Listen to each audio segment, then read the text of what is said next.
The question I always ask is, do you want to be remembered?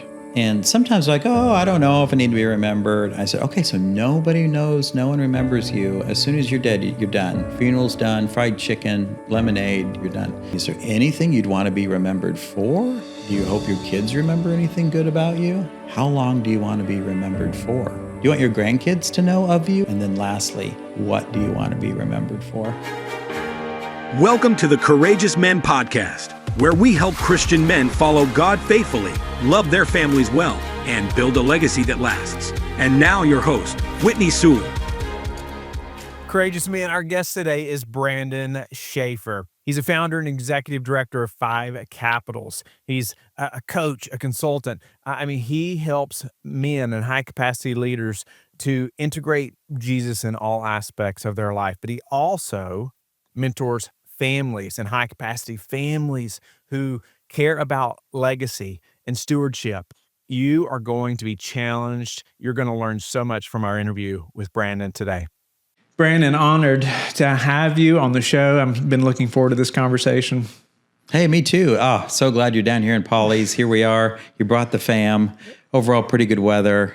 Great to have you at the beach, Whitney. So glad you're here. Yeah, it's been great to get to know you better. You are just bringing a level of experience that I know is going to be so valuable to our listeners and the men that are looking to level up and be courageous in how they're husbands and fathers and entrepreneurs. So I'm grateful. Hey, absolutely. If anything, they can learn from my mistakes and make different ones.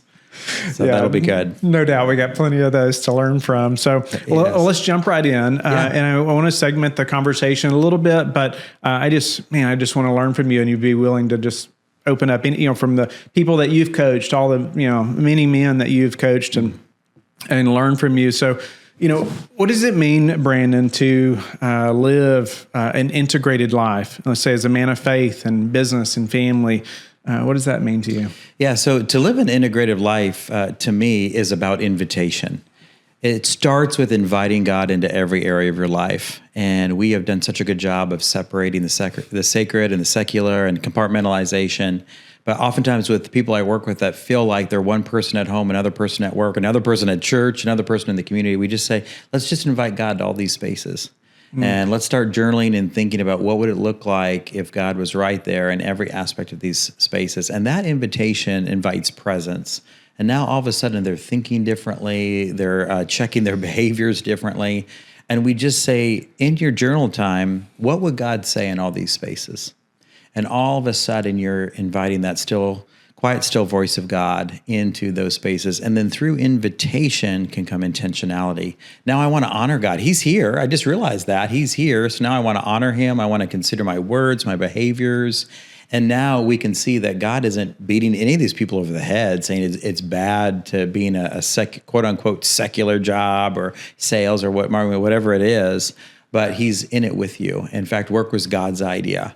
And so now all of a sudden we're co-laboring just by invitation. So that integration starts, and then invitation then can lead to lordship. All right, so now I've invited God into this space. How do I make him the Lord of this space? What does that look like, that journey? And then from the Lord of this space to co-laboring or partnering in this space, right? Because that's what God is. He came down here to have a relationship with us.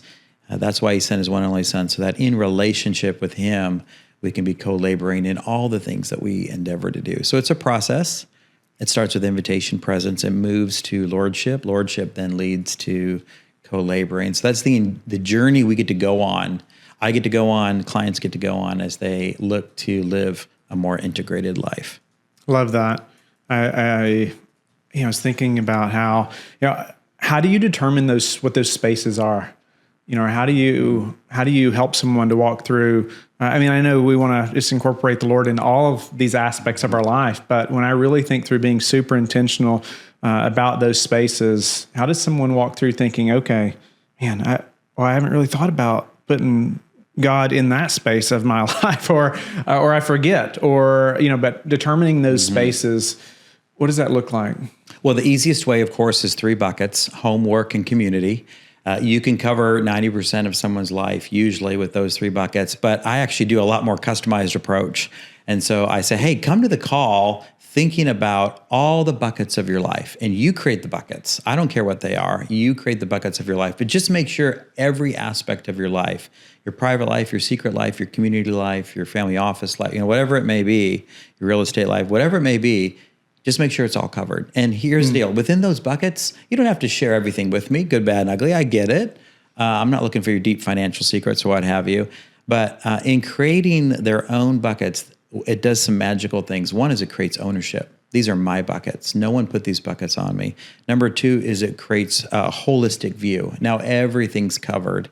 And now in light of those buckets, we can go through that kind of threefold process of invitation, lordship, and co-laboring. So create your own buckets. Don't let anyone pigeonhole you. You think through the areas of your life and then discern how apart is God in each and every one of them. You mentioned journaling as well, and I think we'll talk about probably some habits and things later on. But how are you reminding yourself to keep including God? I can forget, right? And I just go doing my own, say, faithless fixes, without the Lord. How do you just continually remind yourself, hey, including the Lord in all these details every day or those spaces? Yeah, I love the idea of welcome, right? And so it's a concept we don't talk about a lot. But what do you do when someone's at your door? Right? Well, hopefully you're expecting them. You welcome them in. And so I tell every one of my clients, we all get busy, right? Every day, I slept through my alarm. I got to get the kids out the door, whatever. But what if you just make sure in the first 30 minutes you welcome God into your day? It takes all of 5 seconds. And usually that welcome can lead to maybe a healthy guilt to say, man, within the first hour, what does it look like to make sure I get that time with God? The other thing is I love a grace-based approach to that welcome. And with all of my clients, I say, hey, by 10 o'clock, try to have 15 minutes with the Lord. All right, not by 7 o'clock, not even by 8. I got a lot of clients that, man, they just kind of get up and they have to get everybody out the door, right? So it's okay if the first 15 minutes are with the Lord when you get to work. It's okay if you just make it in time for that meeting and you don't get to any kind of quiet time or connection time till late morning, all right? God's waiting, and guess what? He's happy. He's glad you're spending some time with him, and you get to say welcome. That relieves a little burden, right? We feel like, man, by 8 o'clock, and we've already been rushing around like that, and I didn't get my quiet time again. I'm just kicking myself. I already feel like I'm down. I love how you mentioned there's a grace-based approach there where the Lord loves you at 10 a.m. as well. Yeah. And you know what? The older I get, the less I'm emphasizing daily with myself and with my clients. What I actually love better is finding 2 hours on a weekend. Anytime Saturday and Sunday, we can get away to a coffee shop, get away in your quiet place, go for a long walk, and use that 2 hours, 90 minutes, whatever it is, to reflect on your week and to pray and plan for your next week. Asking the Lord, what do you have for me this week? Looking through your schedule, asking the God, okay, what scriptures can sustain me? What chapters of the Bible should I be in? Who do I need to encourage? Who needs to encourage me? How do I make sure I create space for fun and joy in my life? Now you can have a quiet time on that weekend that carries you through the entire week. And if I miss Tuesday, it's okay. I'm prayed up for the week. I know what this week is all about. And so I'd rather have 52 amazing quiet times than beat myself up because day in, day out, I'm not quite there. So if you struggle with the daily, what about a really intentional weekly where you're praying through Monday through Saturday for that upcoming week and you're ready to go? Well, that's a good segue to, a lot of the men that are listening are super successful in the world, right? They've achieved great career success, but ultimately they feel just spiritually empty. And maybe this is a great way for them to think about that. Man, I haven't been going to church like I know I should be, or I haven't been leading family worship like I've always dreamed of, and I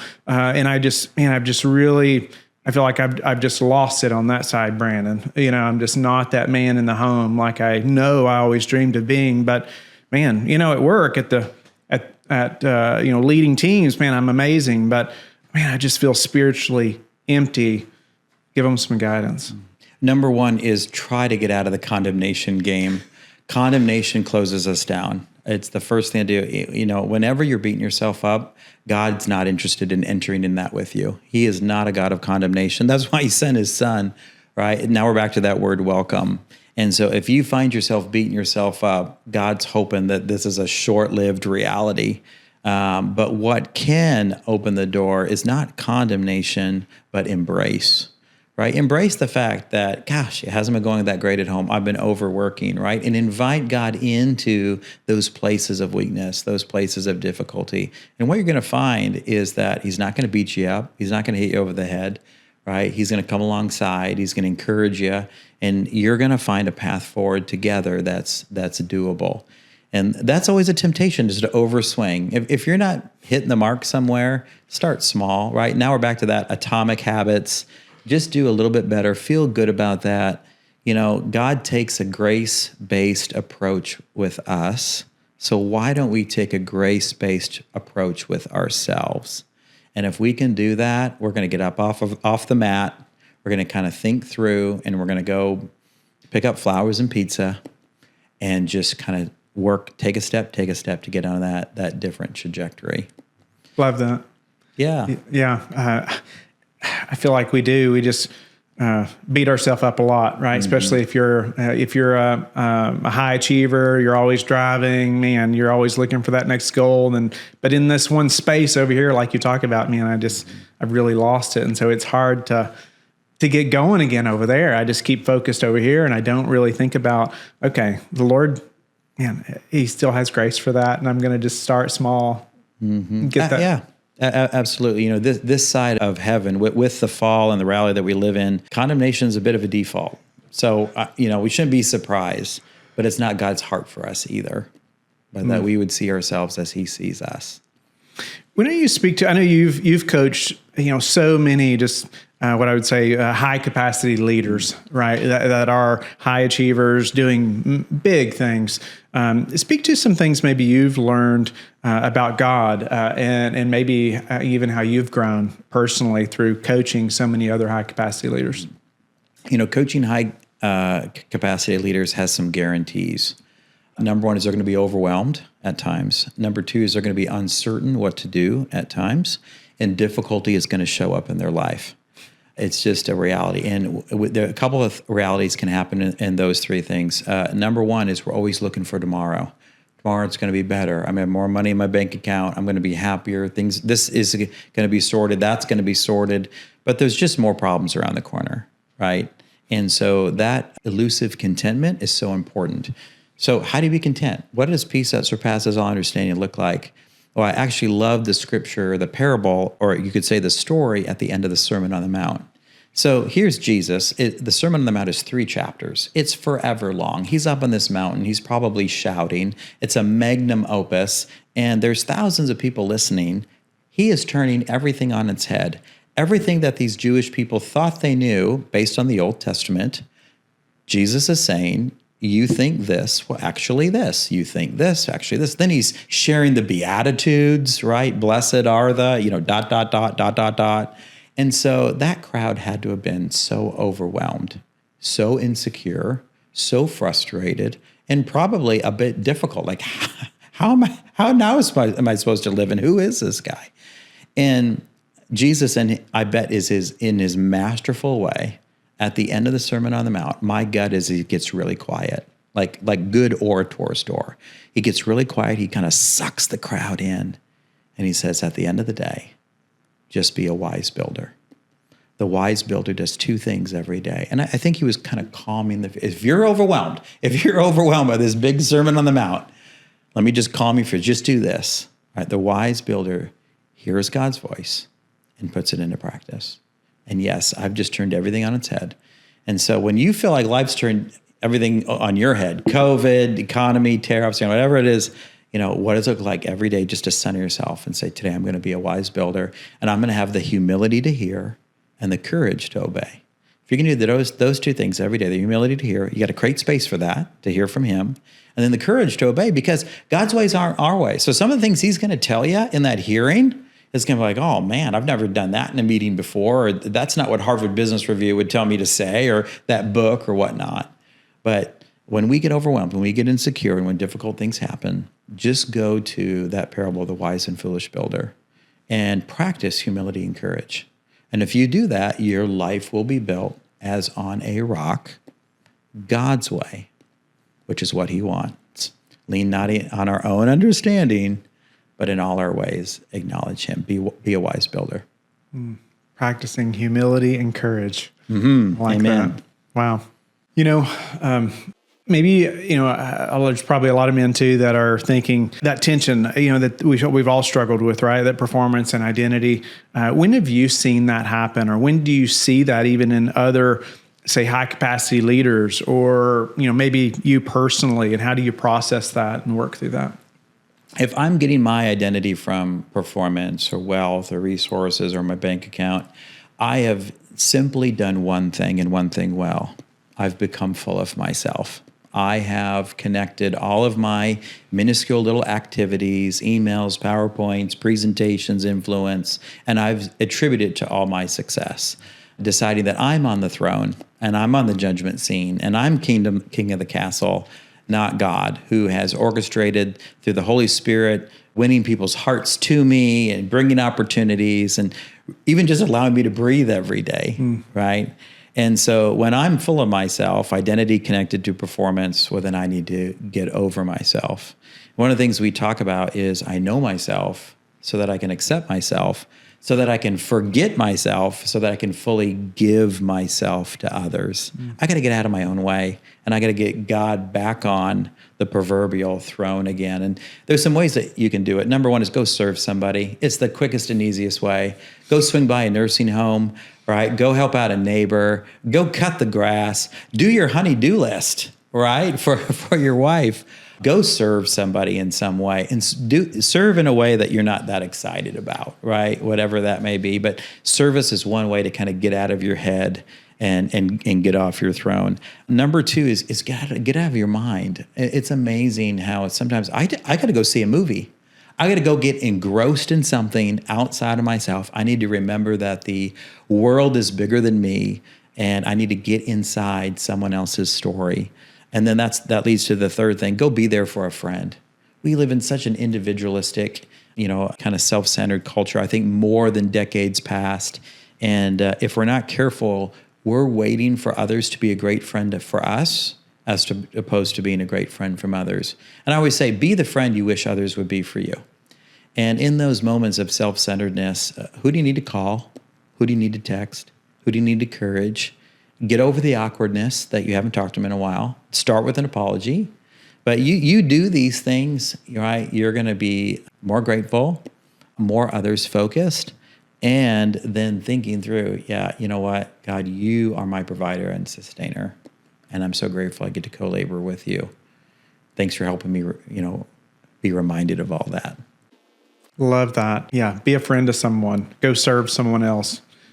Get your focus on others versus just focusing on your identity and who you are. I want to speak to that just a moment because I feel like you have done that so well for me. Even through issues, through entrepreneurship, like you have done that. You've texted often, you've called, you've said, "Hey, how are you doing?"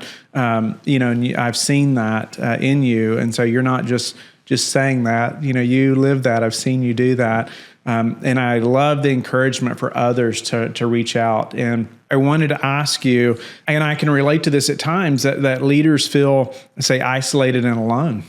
And it's a heavy responsibility, I feel like, as an entrepreneur that you carry, or maybe, providing for many employees and their families. And, in my case, we have a nonprofit where we're caring for families who are trying to adopt. And, it's like there's some burden there that's like, I want to see these families be able to bring their children home, right? Or I want my team to be able to grow and to do what. There's all these burdens, but it can feel like you're alone in carrying that often. And I love how you mentioned, hey, text and reach out and build friendships and all these things. But, how do you find that? How do you help a man, who carries this, but maybe lacks the support? And how do you see leaders maybe do that well, but compared to some that don't? Oh, it's such a great question. We have a pandemic of isolation. It's interesting. I was listening to a podcast with Craig Groeschel, and he was interviewing Simon Sinek, and he said to Simon, well, what's new for you? What's your next endeavor, your next project? And he said, I'm writing a book on friendship. I thought that was just so interesting that I think there is something in the ether post-COVID about this reality of friending, being a good friend, finding friends, choosing community. And what I say to leaders is leadership is lonely. It is. It's by default isolating, but it doesn't have to be. And so how do we kind of work through that reality of loneliness? And one of the first things I'll say is we got to audit your friends, right? So most people have friends in the woodwork, in the margins that they're just not really taking the time, just like we do a SWOT analysis or whatnot. So we'll audit all their friendships. And one of the things I've encouraged over the years that I used to not encourage is workplace friendships. You spend so much time at work was God's idea. Oftentimes with high capacity leaders, their leadership team is really bought in and they want to know their leader. If you're vulnerable, if you share, and you don't have to go like straight to it, right? You can just kind of start small. They want to know their leader, buy in, because this is where they get their paycheck. This is their 9 to 5. And so oftentimes right under most leaders' noses are friends that they've forgotten or friends that they've minimized, and they've said, oh, well, probably shouldn't be a good friend with my marketing agent, even though we're both big Steelers fans or, whatnot. And that's the second thing is after we do a friendship audit, we move to affinity. The easiest way to have friendships is around affinity. And by affinity, I mean we all love sports. We all love the orchestra. We all love to read books. But most affinity-based activities get together consistently. And now all of a sudden you can bring a rhythm into your life that you don't have to manufacture, right? So once a month we're all going to the movies. We're getting together for Monday Night Football, or Thursday Night Football is a big one that I push because it's not the weekend. You're not stealing from your spouse or your kids. You got to find the time somewhere. Usually there isn't maybe as much homework or practices on the Thursday, and now you're kind of filled up and ready for, thank goodness it's Friday. So think about affinity, do a friendship audit. The number one thing with friendships is equal availability, equal affinity. We have similar interests. And the third thing is mutual safety. You feel like they're a safe place for you and you're a safe place for them, that you can share honestly and vulnerably. They're not going to fix you. They're not going to gossip. They're going to listen well. They have those kind of mature relational skills. One of my favorite books over the last year is a book called The Let Them Theory by Mel Robbins, and she has 2 chapters on friendships. And she talks about the difficulty, but yet opportunity, if you're honest about some things as it relates to friendships. The fourth thing I'll say, and we can move on, is proximity is a big deal. And this is where I've come around on work friendships. If you've got a friend who lives across town and you can only really get together by driving for 30 minutes, we got to note that in your friendship audit. But gosh, you're around your work people all the time. You don't have to drive 30 minutes. You can go grab a coffee and talk about the game or the event or whatnot. Proximity matters with busy leaders. And so we got to pick friends that meet that first 3 criteria, but also are easy to get to and to hang around with. Really, really important thing most people don't think about. What about, Brandon, that sounds great. I need friends. And that Thursday night thing sounds amazing. However, I feel really guilty about that because I'm already working so many hours and, my spouse is at home with the kids and, she already tells me I'm working too many hours, Brandon, or man, her and the kids would like to see me more. Speak to how I should handle that. Yeah. So number one, take the long view. All right. You don't have any friends today. Don't expect to have a lot of friends tomorrow. Right. So in 6 months, I'm going to have great friends. That should be the goal. Number 2 is think about it as a discipline. Most high capacity leaders are really disciplined, eating, exercise, email, what have you, right? So I'm going to grow my capacity for friendships over the long haul, and I'm going to treat it like a discipline, like I do anything else, which means I'm bringing consistency, intentionality, and priority to it. Number 3, first of all, what you talked about with the spouse is so common, so typical. So plan a great date night and have the conversation. Hey, I don't have a lot of friends. Maybe you don't either. If you're a male having this conversation, we tend to think women do better, but not necessarily always, especially if they're at the executive level. But at that conversation, you have to practice the law of reciprocity. So you say, hey, I know that having time with friends is going to have to mean over the next 6 months, I figure out how to work smarter, not harder. I have to think that through. Delegation, buy back your time, whatever. But I also know that just by nature of friendships, this probably means outside of work time. So what do you need? Where are you overwhelmed? Do you need a spa day twice a month? You want time with your girlfriends, time to go for a walk?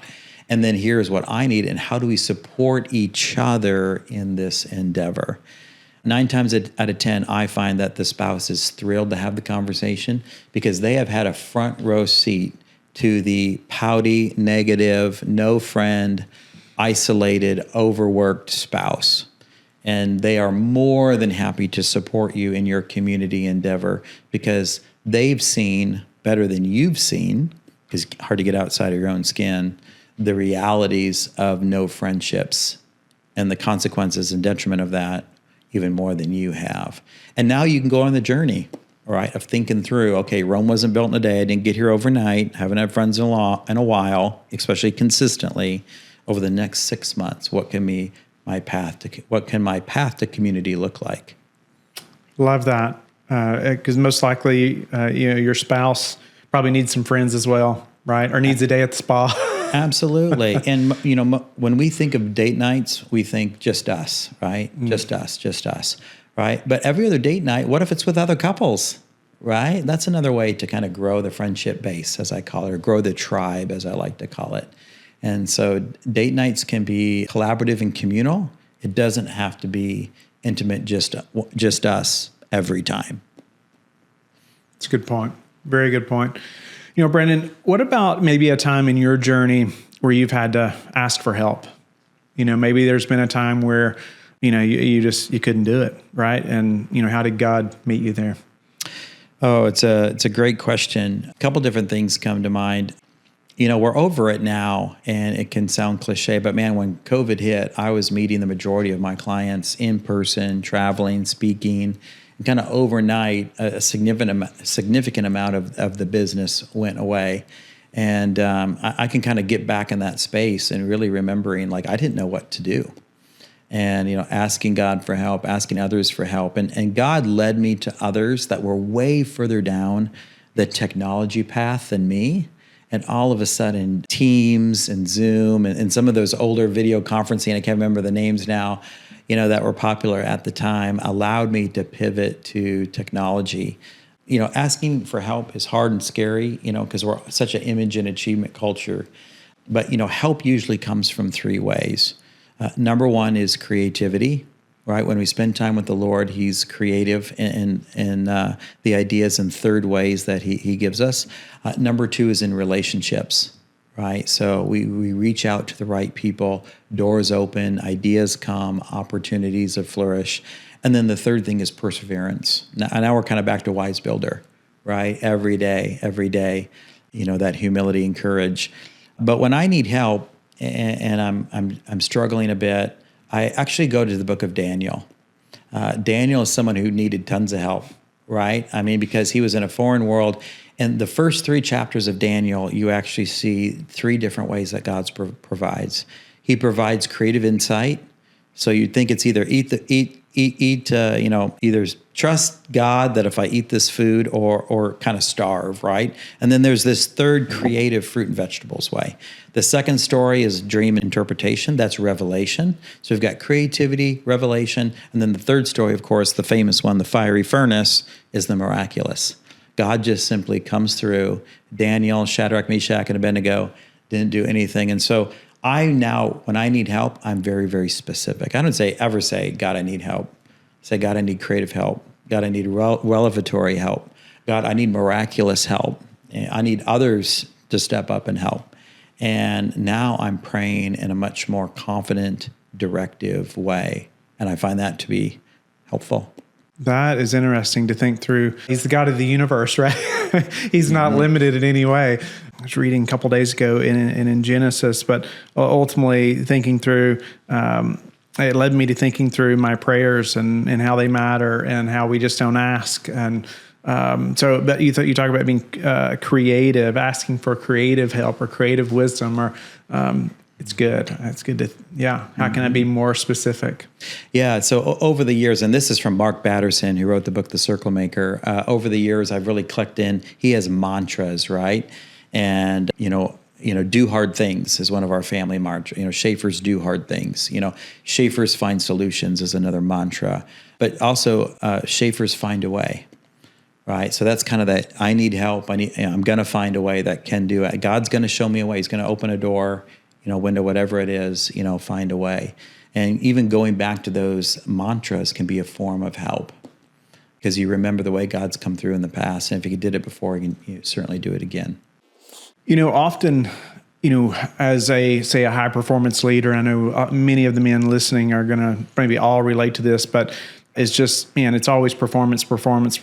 We've talked about a little bit, but, shifting from that performance mentality to presence, right? I know this can apply to so many different areas, but I know for me, it's hard to shut that off when I get home, right? It's hard to just be present, even on vacation like now, right? It's hard for me to just go and enjoy the beach with the kids because I'm thinking constantly, about business or about whatever's happening. But, help them and me to think through that a little bit. How do you help leaders to shift from that performance to presence? It's the easiest and the hardest thing to do at the same time. If you want to be more present, it's really simple. You need a technology detox. And I want to brag on one of my clients who leads a global prayer ministry, millions upon millions of prayer warriors all over the world. And he went on a week-long vacation with his wife. He's an empty nester, so it's just the two of them. He left his phone and his laptop in the trunk of his car for 8 days. Wow. And they were present with each other. And I know the wife. I checked in, and they had no technology. It was this great cabin, no Netflix, no Wi-Fi, any of that. And they had a ball. But it took 2.5 days to just kind of come down. Our bodies aren't crock pots. Our bodies aren't microwaves, they're crock pots, right? And, psychology has easily affirmed that it takes 20 minutes to decompress from level 5 to level 1. If like level 5 is like boom, boom, boom, go, go, go. So to go from level 5 to level 4 takes 20 minutes. So if you keep your phone in the car or you put it in your bedroom, you're going to be itchy and jittery for 20 minutes. And then that's just getting you that's just one downshift. And then from 4 to 3, which is more the fully present gear, 3 and 2 are the fully present gears. 1 is like, kind of I'm tired, sleeping, whatnot. That's another 20 minutes, another 20 minutes. So when you know that, which, done the work, read the psychology research, I know that for the first hour, it's not going to be that great. Now I can't pick up my phone. That's going to bump me back up to 5. Now I'm starting all over again. But I can now start the process in my car on the way home. Right, my phone's on silent. It's in the glove box, or it's in my work bag or whatever. I'm listening to music. I'm not doing phone calls. I can start that 20 minutes in my car, right? And now when I'm home, I'm a little bit maybe from 5 to 4, whatnot. So it takes time. You got to do a technology detox if you want to be more fully present. Number 2 is do a Bible study, right? The number one gift God gave us is His presence. That's why Jesus came. For God so loved the world, they sent His one and only Son, right? So that the cross could be defeated, so the curtain could be torn in two, so that we could have God's presence in our life again. That's His biggest gift to us. Now, if that's His biggest gift to us, well, then, shouldn't we be more fully tuned to Him and more fully tuned to others, right? So you do a Bible study, it's God chasing His people. He wants to be present in the tabernacle. He wants to be present in the temple. He wants to be present with His people. Right? He wants the Holy Spirit to have a presence in us. And so when we realize the theology behind presence, the sacredness behind presence, and that's the gift God left us, it changes things when we get our theology around it. So we have to get away from the things that steal our presence. It's technology. We have to understand the theology and the importance of presence. That's number 2. And then the third thing is we have to look at our experience. And I don't know how many times I've said this to a CEO or a founder. I've said, listen, you've been to coffee with that person, and they were so into you. They wanted to know all about you. You hadn't caught up in a long time. How are you? How's your spouse? How's your kids? And they're so present. They're so into you. And all of a sudden, you're talking more than you have talked in the last 2 weeks. and you're just spilling it, and you leave that conversation and you think, that was the best coffee ever. I can't believe it. But then you've also been to that coffee where you're so excited to connect with your friend and get together, and they're on their phone and they're distracted and they're texting under the table and they're looking around, and it is the most humiliating, demeaning, waste of time. Why did I even come out? You know by your experience the power of presence. And so I find between detox, Bible study, and reflecting on experience, you can be convicted to be a more present person and give that gift to your friends, to your kids, to your colleagues, to your meetings. And I love the kind of no phones allowed or phones in the middle of the table. The magic happens when we're fully present. You mentioned phones in the middle of the table. I've heard people do that as a family, right, as well, or they stack their phones. I've heard different, set them somewhere and put them all together so no one's distracted. Absolutely. Chick-fil-A is actually one of the, I think they have phone boxes. That's where a lot of people have gotten the idea. So you go eat at a Chick-fil-A and you throw your phone in the middle of the box. I don't know if they do it anymore. I saw it for sure for a season. But that phone box or technology box works everywhere, home, work, whatnot. And I've done it many times. Just leave it in the car.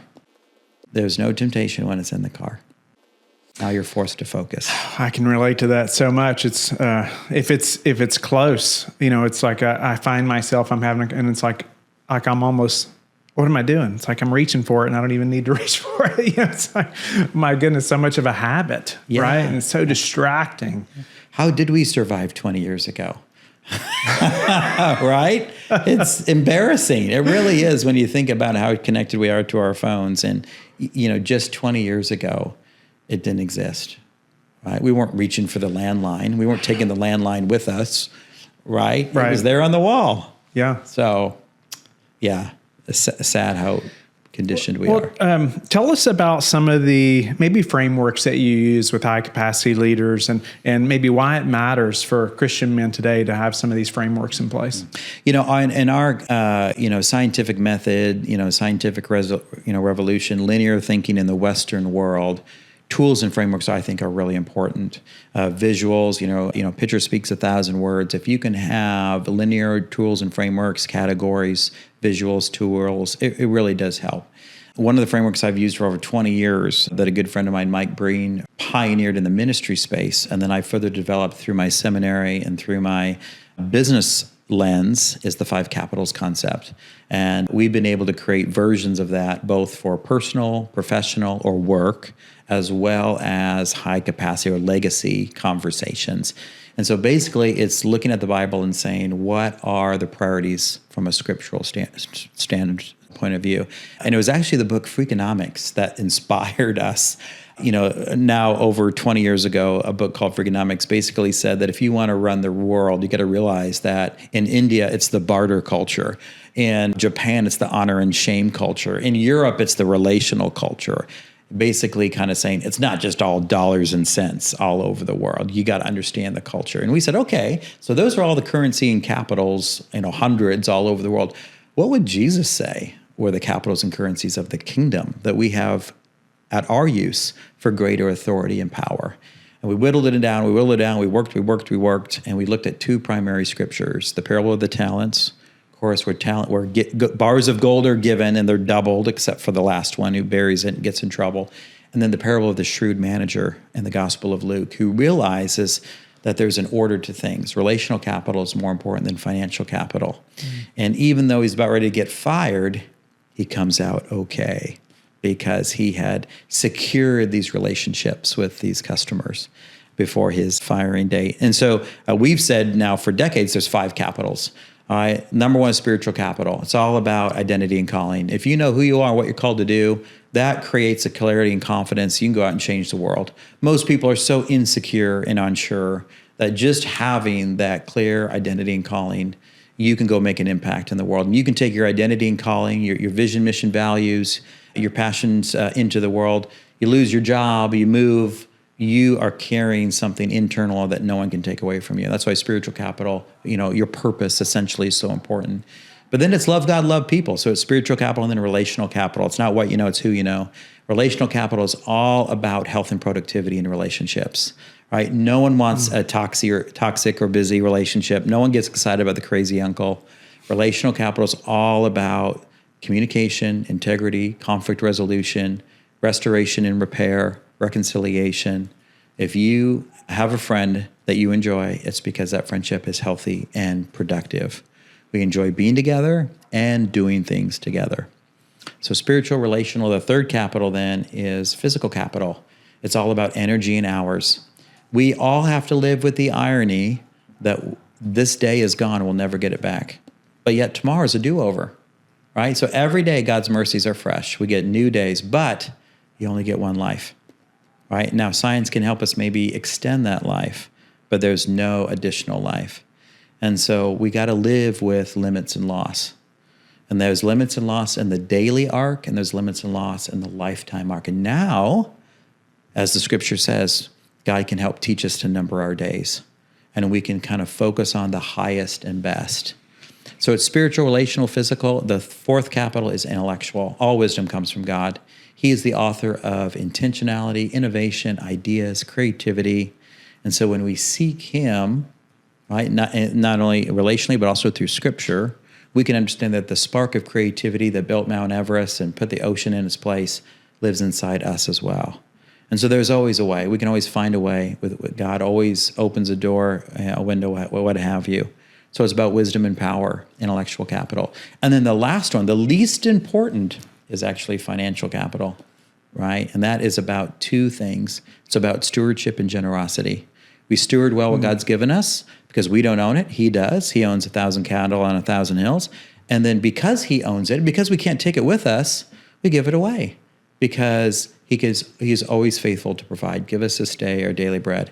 And we stay away from two extremes on financial capital. We stay away from a scarcity mentality. That's one end of the spectrum, a fear-based mentality. We got to hoard or hold on what we have. We never know if we're getting more. Right? Or a wastefulness mentality is the other extreme, kind of that health and wealth gospel. You know, I can just use it and be frivolous and kind of do what I want because God will give me more. In the middle of those two tensions are stewardship and generosity. So we help people think through their life in these 5 lenses. We make sure that their capitals are in the right order. There's an order to these capitals, like the shrewd manager, and we help them to grow them and give them away, right? Not only to their kids and to their employees, but to be generous with these capitals as they live them out. And then in the corporate world, you know, we work with a lot of organizations who aren't faith-based. You know, all truth is God's truth. So the same 5 capitals are purpose, people, pace, perception, and profitability, right? And what's so fun is that the greatest brands of the world, Apple, Microsoft, Coca-Cola, Marriott, they live with a clear and compelling purpose. They take great care of their people. They have a scalable and sustainable pace. They take the long view. They're always open to new ideas and possibilities, and they ensure that their bottom line is taken care of. And so the 5 capitals works just as good personally as it does professionally. I'm gonna have to go back and listen to that a few times. That could have been the whole show right there. There's a lot there. That is so good. You know, I do many a keynote, workshops, breakouts, you know, whatnot. Just helping people align their life, home, and work around those priorities, around those capitals. Yeah, it would be great. You know, as you were mentioning earlier, you know, say I spend that hour, 2 hours on the weekend, you know, spending time with the Lord, just like praying through each of the, you know, all 5 of those spaces or the, you know, those pieces, spiritual, relational, and just, man, asking the Lord to come into each of those. Absolutely. And you double click on any one of those, you know, over the last decade, a few decades, we've got tools, resources, coaching, you know, whatnot underneath each of those priorities. So, you know, of course. You know, I know you, it's just so interesting. There's so many things we could talk about because you've mentored so many high capacity men, but, you know, one thing, you know, is, you know, men trying to discern when they're burnt out versus, say, God calling them to pivot. You know, it's like, man, I just really don't love this thing anymore, or whatever it may be, or, you know, is it the Lord calling me to something else, or, you know, how have you seen high capacity entrepreneurs make a pivot like that and do it well, or know that it is actually the Lord calling them to do that? Oh, what a great question. Burnout versus pivot. I love that, right? So one of the telltale signs of burnout is to actually check in with desire, right? Or passion. God is a God of desire. For God so desired the world, right? He sent his one and only Son. And God has given all of us desires. And unfortunately, there's been an unhealthy stream in the church that kind of says we should be legalists. We should kill our desire. Desire is bad. And oh my goodness, imagine if you didn't have a desire for your wife, or you didn't have a desire to love your kids, or you didn't have a desire to, to do good things. There's so many good desires that we have that are from the Lord and are positive. But with burnout, I find that the desire is all gone. And there is an apathy that has set into every area of their life. And they get really honest with me and they say, Brandon, I just don't care. And I don't care on any level, every level. And it is striving, it is going through the motions. And when we get to that level of apathy, then I know that burnout is probably set in. Burnout's probably been, because they're so hardworking, they have such a sense of responsibility, right? Burnout's probably been there maybe for years, at least for months. And so when someone is looking pretty haggard or is talking to me around kind of the psychological words that we look for, all go into desire or lack thereof. Now that's different than pivot, right? So that's a few thoughts on burnout. Now for pivot, it's not about desire, it's about grace. I find that, I'm still pretty passionate, I enjoy and whatnot, but for whatever reason, wells have dried up, doors have closed, and new opportunities and new directions are presenting themselves. Oftentimes, people don't know what to do with. And so God uses the grace he chooses to place or to remove in our life to help us get onto his next path and his next plan.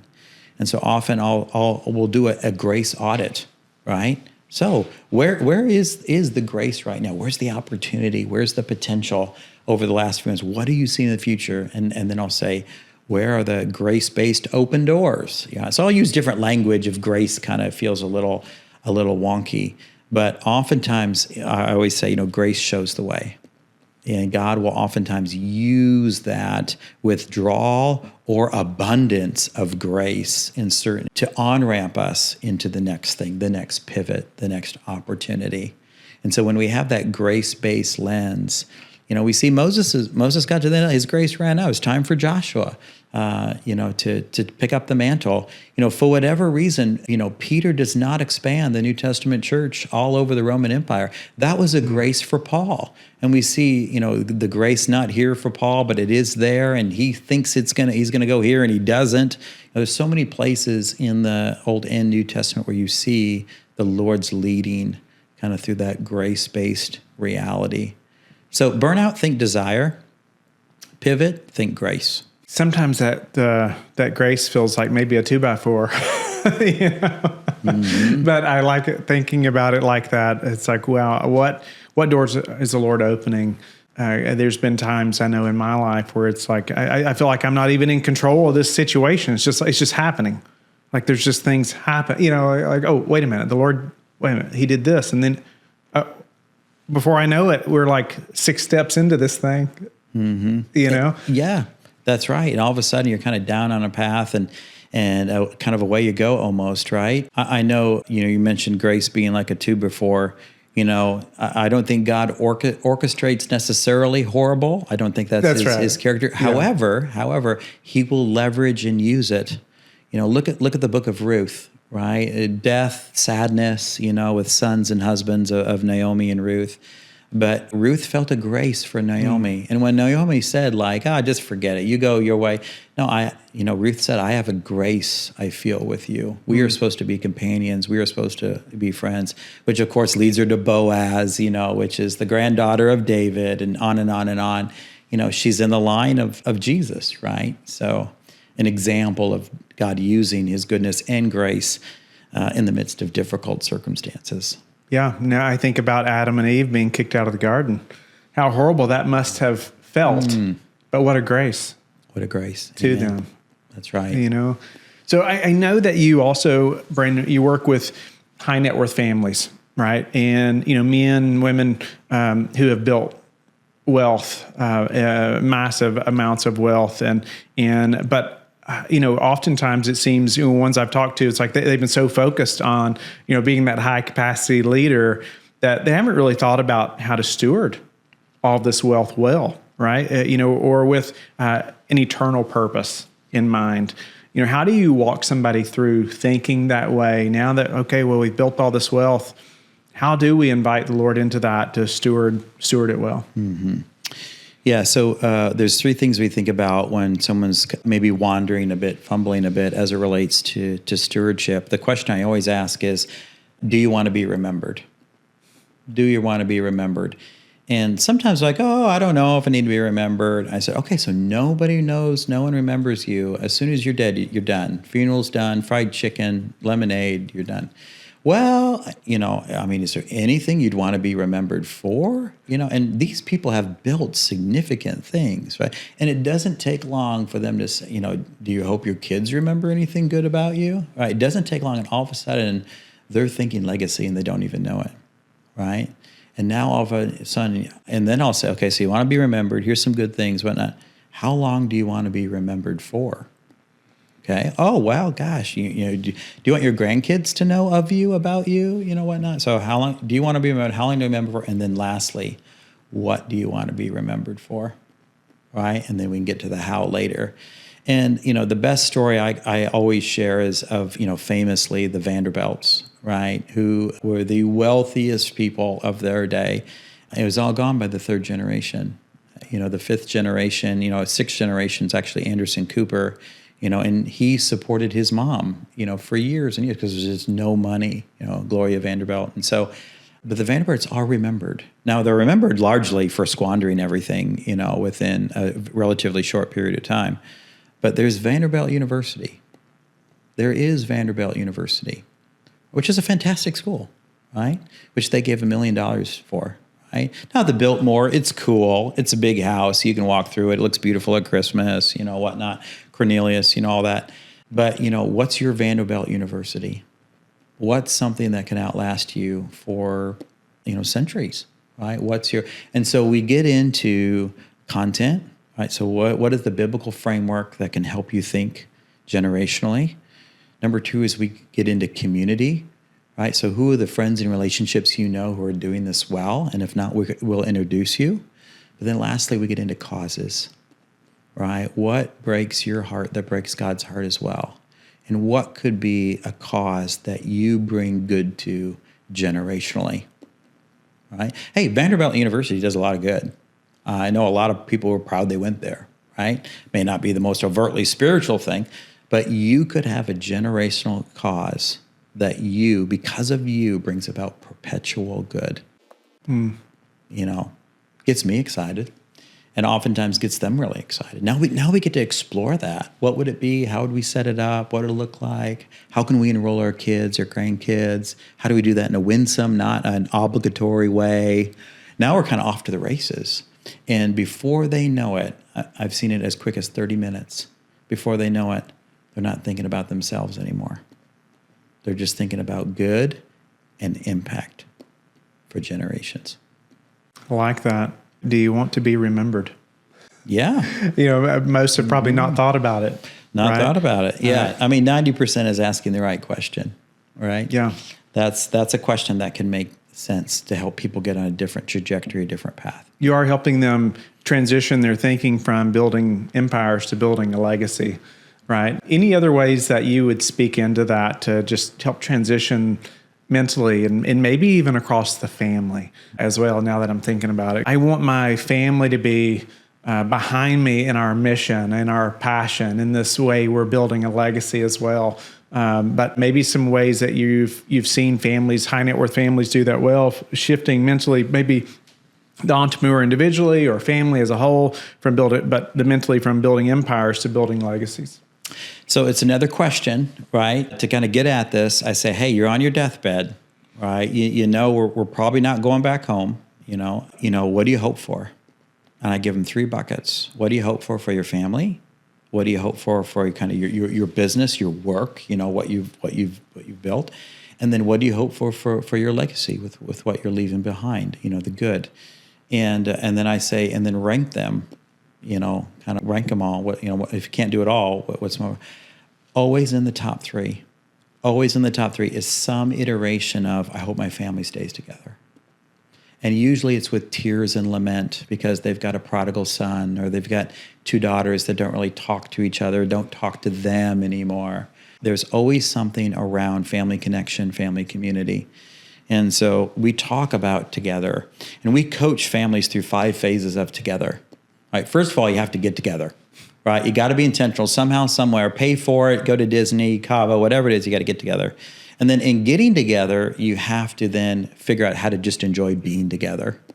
Right? It can't be we get together, but it's begrudging, and it always has to be alcohol and over the top indulgence because we just haven't figured out how to like each other. Right? So get together to be together, and then we got to get together again. We got to stay together. There has to be the power of predictable patterns. We talked about consistency and intentionality, orbits and rhythms, and we create orbits and rhythms for the family over multiple years, different groups and gatherings that happen over the course of the year. Weekly at the table, quarterly a reunion, annually or twice a year is what we recommend, all together in some way, shape, or form. But if we do that, if we get together so that we can be together, so we can stay together, then we can serve together. Hey, what can we do? We're better together. What can we do? What could we kind of, mission trip, problems we can solve, there's power in numbers, all of that. And then we do that, now we can influence together. Now we're a force for good. Well, that kind of sounds fun, right? To be a force for good. But we didn't get where we're at with the realities of our family. Maybe the gravitational pulls go in the opposite direction. It's going out. We didn't get there overnight, right? And so it's probably not going to get fixed overnight either. But we got to start being very intentional, right? And maybe we screwed it up. Maybe we kind of raised them up to kick them out. And we encouraged isolation and separation. And now the older most parents get, they realized, shouldn't have done that. Right? Because now we got to pay for everybody and make it be amazing for anybody to want to come. But here's the deal. This is the hope. If that's you and in your extended family, guess what? We're hardwired for community. There's a reason why solitary confinement is the worst form of punishment. And we're hardwired for extended family, right? Too much pressure is usually put on the nuclear family. That's why generally there's so much breakdown. We're a tribal culture. And for, hundreds upon hundreds of years, we default. And we even find tribes again, Kansas City Chiefs tribe, NASCAR tribe, right? And so how can you be a tribe of affinity? How can you think extended, not nuclear? And how can you consistently get together and find common causes, common good to go for and get after while enjoying each other? It takes work. You got to do probably some repair, some vision casting, some I'm sorry. But hey, 2-3 years, you can take what's been broken for 30 and see a wildly different change in trajectory. Because deep down, they want it, they need it. God made them that way. So many themes through the conversation behind community and service and doing things together and friends. And, it's like, man, we have to start incorporating those things in our daily lives and with our families. And you maybe speak to some rhythms or habits that you personally have with your family. And I'd love to hear how you just lead spiritually, maybe at home with your daughters, or maybe how, some habits you've seen others, do that well as well. So first thing, again, here I am, a broken record. Don't put too much pressure on the daily, right? I know so many parents are like, every day we got to read our Bible, we got to have a meal together, we got to pray and all that. And man, if you can do that, of course. But it's okay to calibrate back and say every week, let's just start there. Every week we're going to have a family dinner and we're going to put the phones away, just get a base hit. I always tell families all the time, we try to overswing, you feel bad, you feel guilty, you try to do too much too fast. We need base hits. Home runs are hit off base hits, right? Or runs are happen after base hits. And so start with just what's the weekly family rhythm around table, movie night, serving together, whatnot. And then you can think quarterly, we're going to go on and spend a day, go somewhere. I love annual vacations, of course, those types of things. But if we're going to look at daily, some things we do and encourage others to do is the morning is prayer and prep, right? So the morning is prayer and preparation. I actually like praying with my kids on the way to school. What else are we going to do? Listen to some secular song that it means nothing, So I love, I've got 3 drop-offs and 3 pickups, in elementary and middle and high school. And so I can pray one-on-one and have great conversations on the way to school and back, each and every day. So there's the prayer piece in the morning. But then the other thing is preparation. So we talk a lot about most of your day is determined by how you decide to show up. And so we talk a lot about how you're going to show up today, right? It's the first day of school. You got a test today, right? And so how are we going to show up, and how is God showing up for you? All right, what are we praying about? How is he going before us, right? How can we be a missionary, not a mission field, right? We are on the offensive. We are on the attack, right? So we talk about prayer and preparation. And so then what's the evening about? It should be about reading and reflection, right? And so we're reflecting on the day, highs and lows, good, bad, and ugly. What did we learn, right? Constantly learning, constantly growing. We're reading in our studies. We're reading our Bible. We're talking about the Scripture, because I find for most families, you're just being too aspirational if you think you're going to, especially with multiple kids, you're going to get up and do a lot in the morning, especially if they're public school or private school. Homeschool is a completely different story, but I'm speaking to those that have to get up and out the door. Do in the morning what's sustainable. Think sustainable, especially in those daily rhythms. Generally in the evenings, there's less pressure. That's where we're putting reading and reflection in the evening. And the last thing I'll say to so many of my high-capacity families, high-capacity leaders, is don't squeeze out the fun. They generally bring the seriousness of work to the seriousness of home. And my kid's got to be a Rhodes Scholar. He has to go to this school and whatnot. We put so much pressure on our kids, and there's no fun. And kids are conditioned to want the approval of their parents. You are God until you start to differentiate as a teenager. And so model fun, for goodness sake, and go have fun as much as possible. Be fun, be funny, be corny, tell dad jokes, don't take life too seriously. Otherwise, you're going to raise, really serious kids who will burn out or blow up. Don't do that. Have fun. I like how you are using that time you're already with your daughters in the car to school, for one, right? You're maximizing that time that you already had. You're not kicking yourself for not, let's say, getting up 30 minutes earlier with your kids to have that special prayer time that we feel like has to look just a certain way. Well, no, let's maximize this time we're already in the vehicle. Or, a lot of parents can probably relate to that. And there's probably some time you're with your kids already that you could pray while you're driving somewhere, right? And so I know my boys, I take them to guitar practice, and it's a 30-minute drive because we live kind of out in the country. And I told my wife, no, I'm going to commit to that time. I want to be the one to take them. And that time in the car on the way there and back has been so fruitful. I love that. We have those conversations. We can pray together, or we listen to maybe part of an audiobook that I wanted them to hear. And then it just stirs great conversation, right? They ask questions. They can't jump out of the car, right, Whitney? They're with you. Praise the Lord. That's right. Captive audience. That's right. I was thinking about, I'm horrible at having fun. I tell my wife all the time, I'm the least fun person. I'm so serious mentally all the time, but my kids are great at having fun. So I'm like, I've got to learn from them. In that way. It's like, no, they're great at having fun. I'm such a party pooper.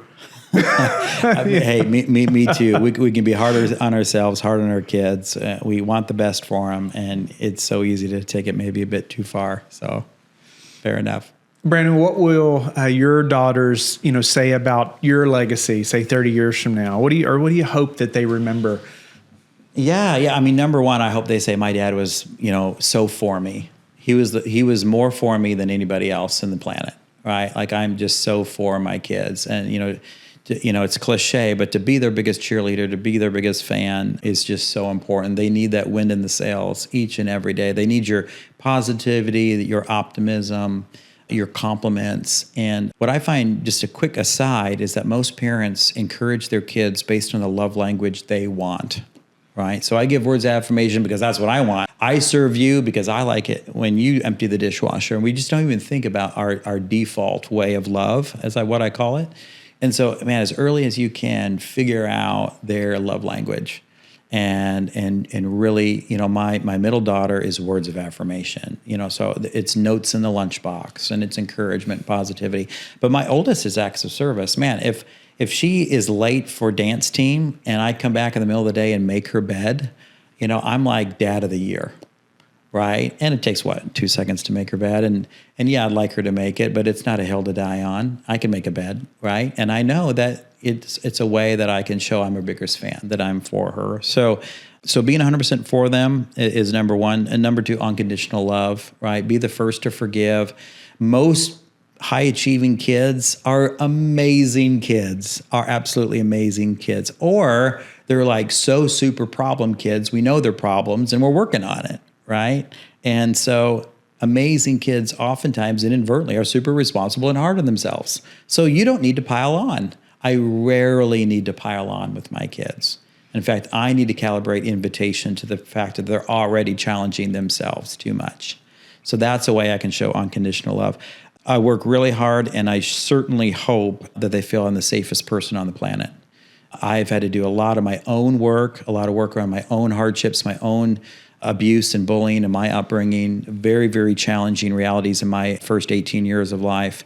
And so through lots of counseling, lots of courses, training programs in that space, how can I be a safe parent? And it's not as easy as you think. It's taken a lot of work and intentionality to make sure I'm not parenting the way maybe my parents or I've seen others or the culture says to parent. And so how can I be the safest person in the world? And that doesn't mean they always open up to me, right? Like they're teenagers. I'm still dad, and an idiot at times and whatnot. And then lastly, boy, I hope they say dad was wise and he led me in wise ways, college decisions, scheduling, how to drive a car, right? That wisdom piece, because, that whole mentality of kind of kick them up, raise them up to kick them out, right? I hope I'm starting businesses with my kids if they want. I hope I've got a condo where they live and I'm renting it out when I'm not there.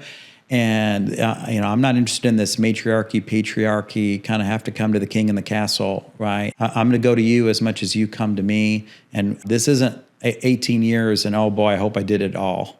It's a lifetime of encouragement. Now, it'll look different as we transition to more adult-to-adult relationships and they get married and have their kids. But I hope that this is a lifetime of relationship, wisdom, and fun.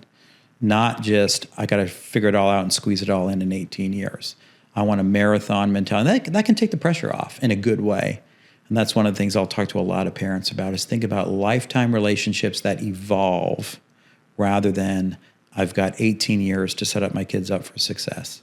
What I hear after, you saying all this is that, and you're super intentional with them. And I love that. Like, that she loves if you come in and make her bed. Knowing that tells me, hey, you're paying attention and you're striving to be super intentional with your daughters. And I love that. And that takes intentionality, right? You've had to think through that. You've had to pay attention. Any tips behind that quickly about how you've been that intentional? Well, I had them all take the love languages test when they were old enough. There's love languages for kids. It's fantastic, right? But now we're back to presence and paying attention. We had just got done with a dance team event at the high school, and I'd said, "Oh my God, you're such a good dancer," and she is, and she gave me a eye roll, whatever, Daddy, right? And then she went into her room and she came back out and she goes, "Thanks so much for making my bed." And I went, there it is. The words went right over her head, but she walked 10 feet to tell me that she really appreciated me making her bed. And then I was like, oh, and then the wheels start turning. Like when I help her make her lunch, when I carry her bag to the car, right? Now all of a sudden it's like, I think acts of service is her love language, which is not the other two. Right? So the youngest is quality time and the middle is words of affirmation. So now we're kind of back to presence, paying attention, that type of deal. Wow, we could keep this going forever. I feel like this conversation, learning from you, Brandon, I want to hit some just rapid fire questions here at the end. And are you ready? Yeah, sure. What about, what's one habit that's radically changed your leadership? Praying for my staff daily. When I started praying for my staff every single day, it changed the way I looked at them, the way I invested in them, the way I tuned into them. And then all of a sudden I'm asking, hey, is there anything specific I could be praying for? Because I was kind of sick of just praying for in general, right? And that didn't feel weird because I've been praying for them and then following up, hey, so how did the birthday party go? Or how did the surgery go? Or whatever. I really took on a shepherding posture when I started praying for my staff by name specifically in the morning, which led to progression of asking, following up, and then some of them asking me then, like, hey, well, what can I pray for you about, right? You've been so great at praying for me and following up. So that would be a habit that has changed my leadership. What's a book that you keep giving away or returning to? Mark Batterson's one of my top authors in the spiritual formation space. So The Circle Maker is a book that referenced, reread, and given away a lot of times. What's a failure that shaped your leadership most? Failed business partnerships. And it's as much on me as it is on them. I am not, I'm an amazing collaborative partner, and I have a fantastic collaborative, but legal partners, I would be shocked if I ever did that again. And I had to learn that the hard way, for sure. And I'm glad I know that now at my age and not 30 years from now. But I learned so much, deep levels of self-awareness and how God made me and how I work through some failed legal partnerships. Collaborative, friendship-based partnerships, that's a different story. What advice would you give younger men about building legacy, a legacy of faith and courage? Be around the people you want to become. It's a who answer. So it's not about reading. I mean, it could be, but my answer is not around reading books or behaviors or whatnot.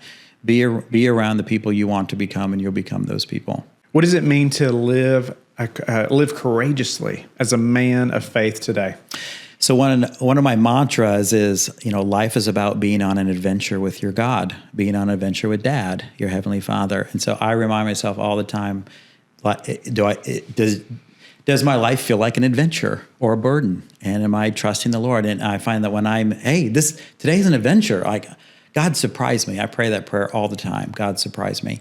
And I'm on an adventure with God. And I'm open to new ideas, possibilities, reading new things, trying new things. Life is meant to be lived as an adventure with our Heavenly Father. And when I live out that mantra, I live innovatively and I live courageously. Brandon, thank you so much for your time. You've been so generous. I hope you and I stay connected a very long time. You've already been such a great mentor to me, and I know that the high capacity men that are listening are going to cherish so many things that you said. Mm-hmm. Thank you so much. Oh, amen. Gosh, so great to get to know you and to be your friend, Whitney. Excited for the journey God's got you and your family on, and excited to collaborate together. Thanks for having me.